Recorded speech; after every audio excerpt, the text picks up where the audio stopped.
इमरान साहब, टेम्परेचर तो बढ़ गया है, वैसे भी गर्मी हो गई है और सियासी गर्मी भी हमें महसूस हो रही है, हिद्दत बढ़ गई है। बजाय इसके कि चीज़ें इस तरफ जाएं कि टेम्परेचर कम हो, टोन डाउन हो और लोग मिलकर बैठकर बात करें, हमें ये नज़र आ रहा है कि हर तरफ से एक्सट्रीम पोजीशंस ली जा रही हैं और एक्सट्रीम तौर पर बयानात भी सामने आ रहे हैं। आपको क्या लग रहा है, आने वाले दिनों में मामलात सेटल होंगे या मज़ीद ख़राब होंगे? बिस्मिल्लाहिर्रहमानिर्रहीम। समीना, देखिए सीधी सी बात है, वैसे तो जो गर्मी का आपने जिक्र किया, तो इस वक्त जब हम ये स्टूडियोज़ में बैठे हैं तो लाहौर में तो मौसम बड़ा खुशगवार हो गया और हल्की हल्की बारिश भी हो रही है, पहले आंधी भी चली है तो ज़रा ठंड प्रोग्राम हो गया।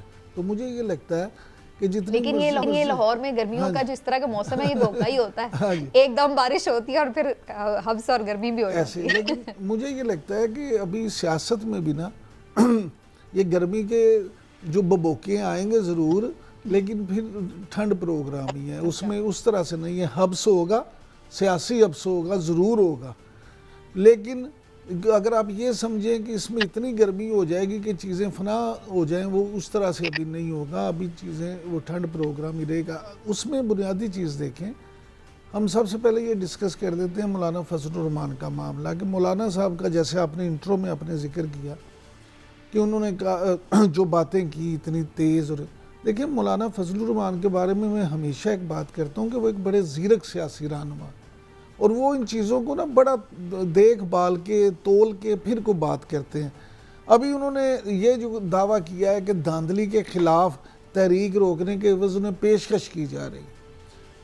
अब सबसे अहम बात यह है कि मौलाना साहब बताना होगा कि ये पेशकश उन्हें कौन कर रहा है और क्या पेशकश की जा रही है, क्योंकि जब तक ये बात ही वाज़े ना हो कि उन्हें क्या पेशकश की गई है और किस जानिब से की गई है, तो इस पर खुल के क्या बात की जा सकती है। और अगर मौलाना साहब, जो कि हमेशा ये कहते हैं कि वो किसी से खौफज़दा नहीं है, अगर वो वाकई खौफज़दा नहीं है तो उन्हें खुल के ये बात बतानी चाहिए, क्योंकि वो तो ये दावा करते हैं कि असम्बलियाँ बेची और ख़रीदी गई, धांधली हुई इलेक्शन में। तो अगर वो इस बात को क्लियर कर दें तो फिर तो उनके मौक़िफ़ को इससे तक़वियत मिलेगी, ना कि ये कि वो भी छुपाते फिरें कि उन्हें क्या पेशकश की गई है। लिहाजा मैं ये ज़ाती तौर पर समझता हूँ कि जब तक ये चीज़ें इस तरह से हैं, मौलाना साहब मेरे ख्याल में पीटीआई देखें एक मेन अपोजिशन, पीटीआई के साथ मिलेंगे? नहीं मिलेंगे। उसकी वजह मैं यही बयान करने लगा था, क्यों नहीं मिलेंगे। उनको सियासी तौर पे नुकसान है पीटीआई से मिलने का। देखिए, जब हुकूमत या ताकतवर इदारे ये देखते हैं कि हुकूमत इस वक्त मामलात ख़राब हैं तो अपोजिशन में से किसी को साथ मिलाना है, तो जब पीटीआई के लिए तो तमाम दरवाजे बंद हैं।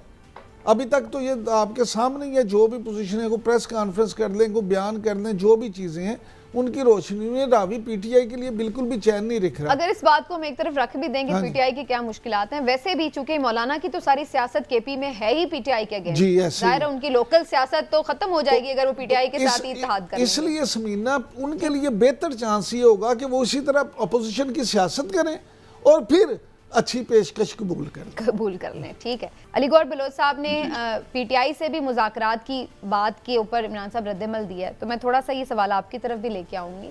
राना सनाउल्लाह साहब बड़ा खुलकर इस बात का इजहार करें, हालांकि उससे पहले उनका मौक़िफ़ बड़ा डिफरेंट भी रहा है। वो तो कहते थे कि कोई बात नहीं होगी, या ये रहेगा या हम रहेंगे। बड़े एक्सट्रीम किस्म के पोजीशंस थे राना सनाउल्लाह साहब के, लेकिन हैरत अंगेज़ तौर पर अब वो ये बात कर रहे हैं कि जी पीटीआई से बात होनी चाहिए। इसकी क्या वजह है? हुकूमत पीटीआई से क्यों बात करना चाहती है? और दूसरी तरफ ये जो हमने अभी एक टेम्परेचर राइज देखा पिछले 2-3 दिन में, DGISPR की प्रेस कॉन्फ्रेंस, उसके ऊपर पीटीआई का रद्द-ए-अमल और उसके बाद फिर आर्मी चीफ का रद्द-ए-अमल और फिर मामलात, तो ये आपको लगता है कि इस्टेब्लिशमेंट के साथ बातचीत का कोई दरवाज़ा बाकी रह गया है पीटीआई के लिए बात करने के लिए, जबकि वो हुकूमत से बात नहीं कर रही? समीना, सीधी सी बात है। पहली बात, आपका जो जवाब का दूसरा हिस्सा है, पहले उस पर डिस्कशन कर लेते हैं। पीटीआई का इस्टेब्लिशमेंट के साथ मुज़ाकरात का 1% भी फ़िलहाल चांस नहीं रह गया। एक दूसरे से बात करना तो दूर की बात है, वो एक दूसरे का नाम भी पसंद नहीं करते। पीटीआई इस्टेब्लिशमेंट का जिस तरह से जिक्र करती है, आर्मी चीफ हों या DGISPR, उनकी तरफ से भी कैटेगोरिकली ये कह दिया गया है कि नहीं भाई, इस पे तो ना कोई बात हो सकती है ना सोचा जा सकता है। तो ये जो सारी चीज़ें हैं, इसके साफ जाहिर होता है कि फ़िलहाल ऐसी कोई 1% भी मुमकिन सूरत हाल नहीं। फिर इसका मतलब है देखिए, मुज़ाकरात का तो ऑप्शन टोटल खत्म मैं है। अब आपसे, क्योंकि हुकूमत के साथ तो पीटीआई नहीं करती। समीना, अब दूसरी आपके सवाल का पहला हिस्सा वो ये है कि मैं आपसे अर्ज करूं, हुकूमत और अपोजिशन के मुज़ाकरात को एक मुअम्मा क्यों बनाया गया? वो मुअम्मा इसलिए बनाया गया कि हुकूमत भी मुज़ाकरात नहीं चाहती, पीटीआई भी मुज़ाकरात नहीं चाहती। पीटीआई तो 1000 दफ़ा ये कह चुकी है कि हम तो करेंगे सिर्फ इस्टेब्लिशमेंट के साथ। हुकूमत सिर्फ हुकूमत में होने के नाते एक वो कहते हैं ना भरम रखने के लिए या ये कहने के लिए कि जी असी तो बड़ी कोशिश की थी सी, बात बराए बात सिर्फ बात तकल्लुफ कर रहे हैं, इत्माम हुज्जत जिसे कहा जाता है। इत्माम हुज्जत के तौर पे ये कह रहे हैं कि जी आ जाओ जी करें, ठीक। लेकिन अमलन हुकूमत भी ना ये अच्छा। करना चाहती है और ना ही हुकूमत की तरफ से इस तरह की संजीदा कोई कोशिश है।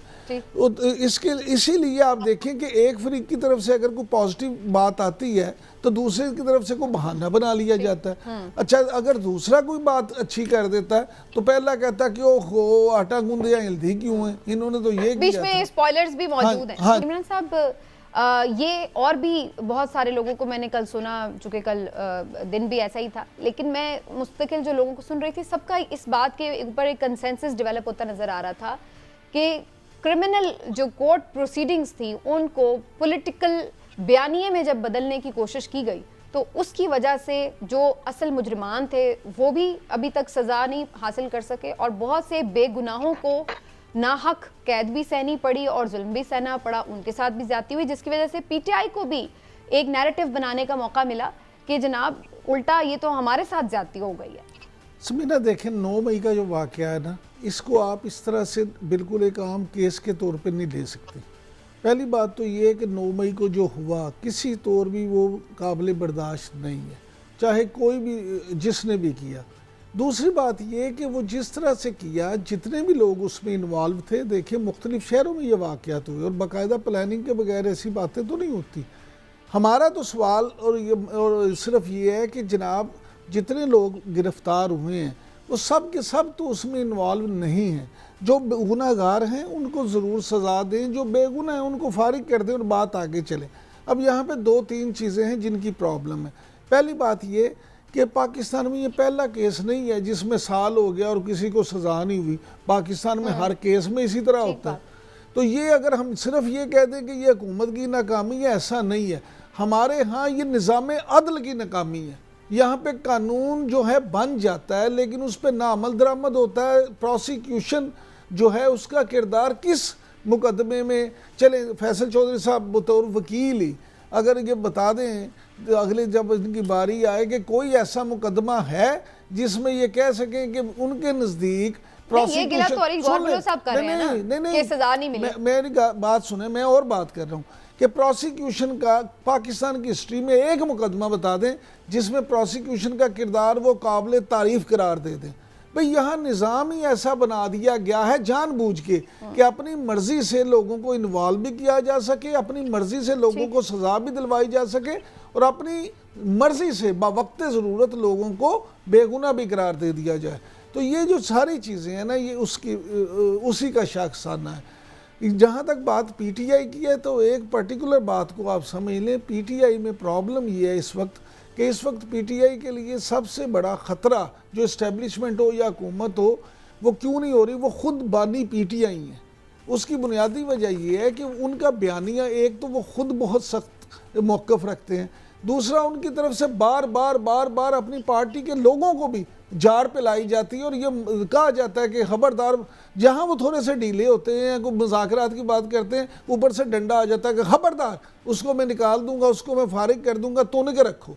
तो वो बानी पीटीआई भी जो है ना, वो उनकी भी पॉलिसी इस वक्त ये खेलेंगे या ना खेलने देंगे कि अगर मुझे लाओगे तो ठीक है, अगर मैं नहीं हूँ तो फिर मैं किसी को भी नहीं चलने दूंगा।